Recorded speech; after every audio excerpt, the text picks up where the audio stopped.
We believe this is the main area of concentration here where the brunt of the damage happened in Point Place. This is a ProMedica Lab that's just destroyed, and right beyond it is an apartment complex where people were inside. You can see all of the damage there, and this is just in that same area. Clear markers again of a tornado that Chris confirmed for us just after 6:30 tonight when we first got that video in.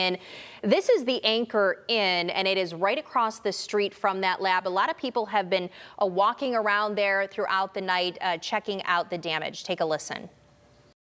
And then the pump started coming up out of the ground at the gas station here. And then, like I said, the debris, I'm glad I have a big truck, because then at that point I was just running things over trying to get through. And then my dad's like, just keep driving, because I was like, there's power wires on that, live power wires on my truck at that point. So all I kept thinking about was my family. We didn't see this coming, so there's no real way to prepare for it. I would not have known what I would have been able to do driving or just walking by and being a bypasser. So that gentleman there, he actually works inside the ProMedica Lab that is destroyed, and he talked to Tatiana Cash about that.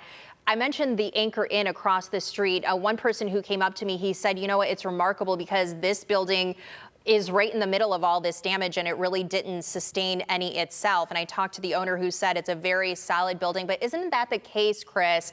When we see tornadoes time and time again, you can have one building that's completely intact and then one that's destroyed right next door. Yeah, there's certain portions of a tornado, much like you'd think on a larger scale, that have that circulation, but there are stronger vortices within that tornado that can inflict significantly more damage and leave other buildings relatively unharmed.